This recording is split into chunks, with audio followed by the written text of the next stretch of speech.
And we're staying in France, where every year about 2,500 refugees under the age of 18 arrive seeking asylum. Having left everything behind, including their parents, many seize the second chance they've been handed with help from NGOs that ensure they have somewhere to live.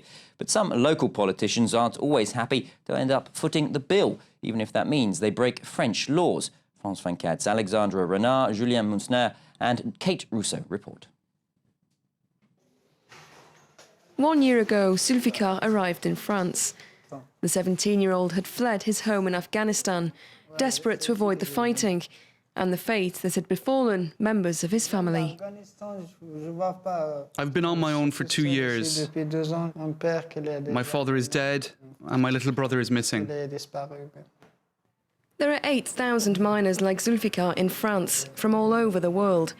They found themselves alone in a foreign country for various reasons, fleeing war, poverty, or just hoping to help their families back home.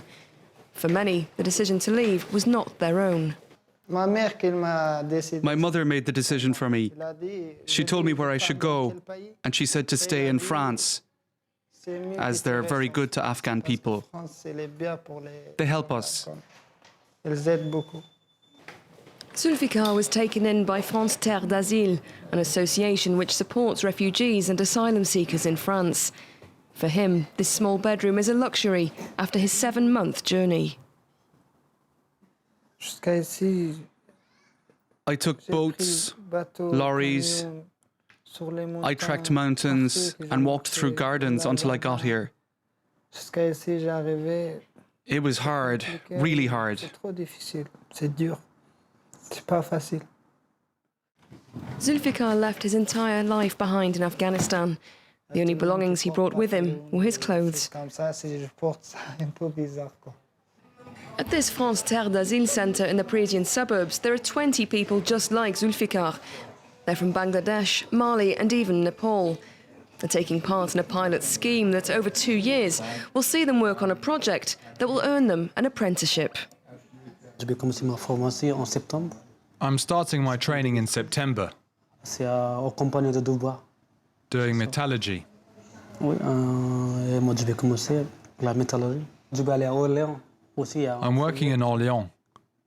I'll be working with my boss and going to school. I'll be earning a salary, making a living. I'm going to study here, work here, get married here. But I don't know if it will be to a French girl or a Nepalese girl. 3% of the cash spent by the state on child welfare goes to supporting foreign miners. Some of that money's helped 2 of the centre's residents get apprenticeships, while 7 others have offers of a job.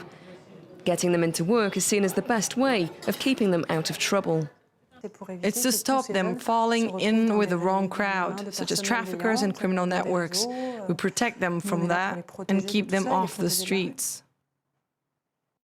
Estimates show that every county in France spends some €2 million per year on immigrant miners.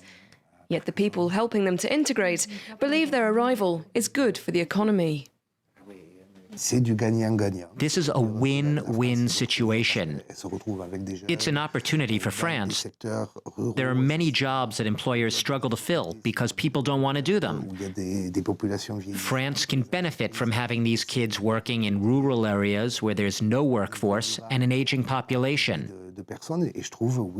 With this system, everyone's a winner. Yet that's not an opinion shared by everyone living in rural areas. Jean Arthuis, senator for the Mayenne in the Loire region of France, has refused to accommodate immigrant miners, blaming a lack of state support and inadequate management of the refugees. There will come a saturation point. We don't have the means to accommodate these young people without compromising the facilities we have for local children whose families can't provide a safe place to live or an education.